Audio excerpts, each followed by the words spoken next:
지난날의 오류는 여러분께서 너그러이 용서해 주시기를 바랍니다. 제가 오늘 황산전투를 잡은 건 사실 사정이 좀 있어요. 제가 황산전투를 처음 쓴 게 조선국왕이야기 일본에서 썼습니다. 그때는 전쟁사로 쓴 게 아니죠. 조선시대 정치사를 쓰려다 보니까 이성계를 써야 했었고, 이성계 얘기를 하다 보니까 그때 이제 황산전투를 썼는데 아마 처음 썼던 전쟁 이야기였던 것 같아요. 그러다가 나중에 이제 전쟁과 역사라고 이제 본격적으로 전쟁사를 쓰기 시작하면서 전쟁각서 3권, 고려 후기와 왜구에 침공했을 때 이제 황산전투를 다시 썼습니다. 그런데 사실 여러분한테 죄송하다고 말씀드려야 될 게, 제가 그 두 권의 책에서 이 전투에서 전투 위치를 조금 잘못 잡았어요. 결론부터 말씀드리면, 여기 이제 황산에 지금 황산대첩비가 있는데 정산이라는 곳이 있었거든요. 그래서 이 주변에 또 이렇게 산이 있어요. 그래서 저는 그때 여기가 조선군의 주둔지였고, 왜구는 이 앞쪽 양쪽 산에 있어서 이 벌판과 그 맞은편에 있는 산에서 전투가 벌어졌다고 봤었어요. 근데 기록 자체가 너무 이렇게 대전투가 벌어진 것처럼 돼 있으니까 앞에 있는 넓은 산에서 빼곡하게 주둔해 있었나 보다. 뭐 아군보다 10배는 많았다니까, 그래서 이쪽으로 와서 여기다 둔을 친 다음에 나가서 이 평야와 산에서 전투가 벌어졌나 보다, 이렇게 생각했는데 지금 말하면서 보니까 그럴듯하긴 하네요. 실록 기록 보면은 이렇게 막 이게 벌판하고 이런 대전투가 벌어진 것처럼 보이거든요. 그런데 이제 나중에 이제 다시 보니까 여기가 이제 전투 지점이었던 게 맞더라고요. 유튜브에 써서 시정을 해야겠다 그래서 황산 전투편을 다시 썼습니다. 지난날의 오류는 여러분께서 너그러이 용서해 주시기를 바랍니다. 감사합니다.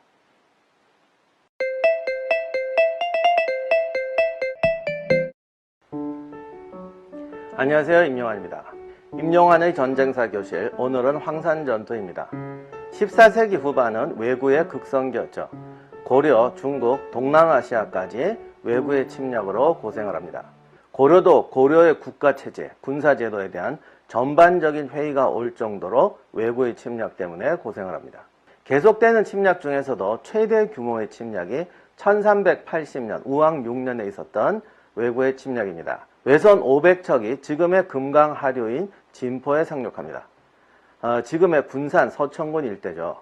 이때 고려수군이 기가 막힌 공격을 합니다. 바로 최무선의 화포죠. 최무선의 화포로 장비한 고려수군이 정박해 있는 왜구 함대를 모조리 불살라버립니다.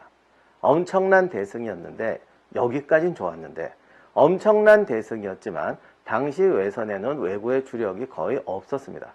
이들은 이미 약탈하기 위해서 하선을 했고 배에는 약간의 수비대만 남아있었죠. 결국 이들의 배를 불태우는 데는 성공했지만 돌아갈 수단을 잃어버린 왜구는 더욱 난폭해집니다. 이때 왜구의 병력은 정확히는 알 수 없어요. 배가 500척이었다고 하는데 당시 그 배는, 적은 배는 뭐 10명, 15명, 큰 배는 한 60명, 80명 타는 배도 있었다고 하는데, 아무튼 그래봤자 보통 20명, 30명 타는 거였거든요. 평균을 10명으로 잡으면 5,000명, 뭐 20명으로 잡으면 10,000명. 아마 5,000에서 12,000 정도 사이였을 겁니다. 돌아갈 곳이 없어진 이들은 남부 지방을 휩쓸고 다닙니다. 이때의 피해에 대해서 처참한 기록들이 많은데, 사실 그럴 수밖에 없는 게, 원래 왜구라는 게, 해적이라는 게 잔혹해요. 그런데 보통은 자기가 배에 싣고 갈 만큼만 털어서 돌아가는데 돌아갈 배는 없죠. 그러니 마을을 휩쓸고 돌아다니고, 거기다가 불안하고 공포감이 극심해지니까 잔혹행위는 더욱 심해지는 거죠. 결국 금강 하류에서 멀리 경상도까지 휘젓고 가면서 경상북도의 큰 고을이었던 상주와 경산부까지 함락합니다. 경산에서 드디어 이제 고려 토벌군이 공격을 하는데 대패하고 말죠. 당시 고려군 원수가 9명이었는데 무려 2명이 전사하고 전사자가 500명이나 됐다고 합니다. 우리가 이제 하도 무슨 전쟁하면 몇십만 이런 거면 길이 들어가지고 500명이 전사했다 그러면 별것 아닌 전투 같지만, 당시 사상자는 보통 10배가 넘어요. 그러니까 500명이 전사했다면 5,000명 이상이 사상했다는 것이고, 5,000명 이상이 사상했다는 건 최대한 고려군의 공격이 12,000은 되었다는 건데 엄청난 대패죠. 그러나 이런 전투로 인해서 왜구도 피해를 입었던 것 같아요. 발길을 돌려 산으로 들어갑니다. 그 남부 지방에 산 하면 떠오르는 데가 있죠. 산을 타고 함양을 함락하고 남원 운봉을 거쳐서 지리산으로 들어갑니다. 지리산 들어가는 입구에 인월이라고 있습니다. 지금도 지리산 관광의 거점이죠. 거기 아마 주변에 콘도 이런 것도 많고 그 지리산 관광 톨게이트가 아마 인월 근처에 있어요. 그곳에 주둔하면서 외구의 생각은 아마 이곳에서 주둔해서 겨울을 나서 일본에서 배를 만들어서 자기들을 구하러 올 때까지 버티려는 생각이었던 것 같습니다. 그러자 이들을 추격해서 고려군도 남원에 도착합니다. 이때 비로소 이성계가 자신의 동북면 군단을 거느리고 남원에 와서 고려군과 합류하게 됩니다.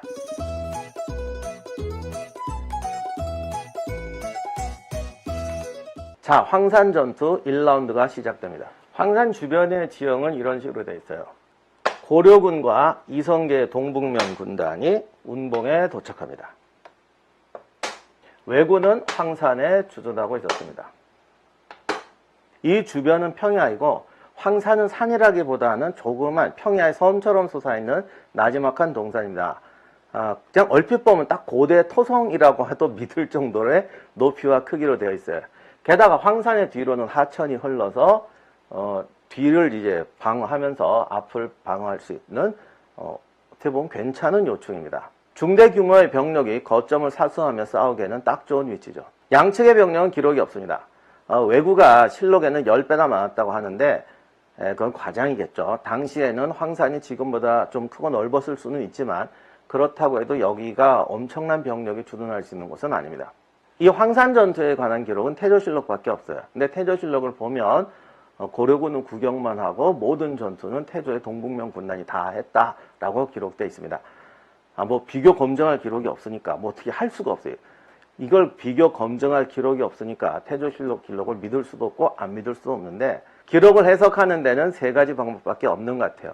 그냥 태조실록 기록을 온전하게 믿던가 아니면 고려군도 좀 활약했는데 그게 빠졌나 보다. 그래서 고려군을 좀 이렇게 너무 비판하지는 않고 그냥 이성계 활약만 적자라고 믿던가 아니면 이성계 활약 자체도 다 뻥이다. 사실은 뭐 졌다, 뭐 아니다, 뭐 이럴 수도 있는데 우리가 그렇게까지 할 수 있는 근거는 없고 그냥 이성계 활약을 따라가면서 고려군이 뭐 비겁했네, 치사했네 이런 비판은 안 하고 전투를 이해하는 것으로 하겠습니다. 자, 고려군은 운봉에서 황산으로 진격해야 합니다. 이때 이성계가 운봉 근처에 있는 산에 올라갔다고 해요.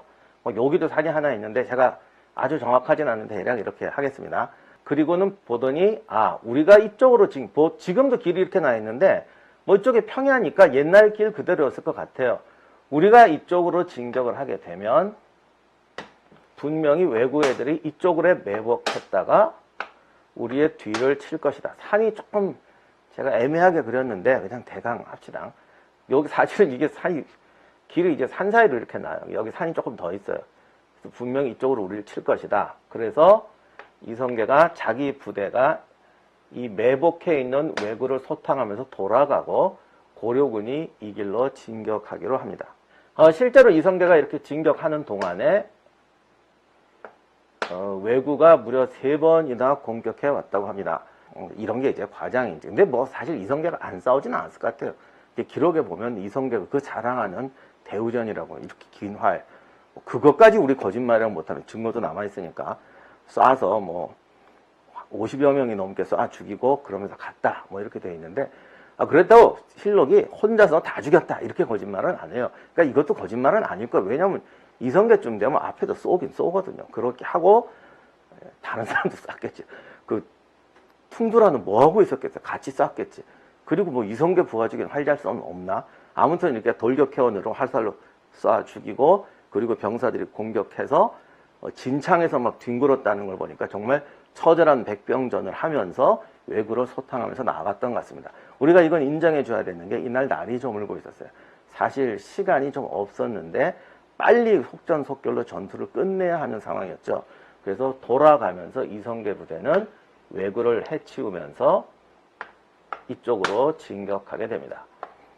여기서 이제 중요한 사건이 벌어지는데 고려군이 무서워서 내뺐다. 뭐 어떻게 내뺐다는데 둘 중에 하나 아니겠어요. 같이 싸웠거나 내뺐거나.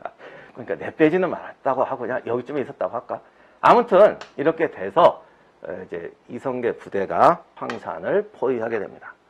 그 사진으로 보시면 여기 이제 황산의 바깥쪽에서 본 모습인데, 지금 여기에는 이제 황산 대첩비가 있어요. 그래서 안에 이제 황산 대첩비가 서 있고, 그 바람에 산이 좀 깎였어요. 안에도.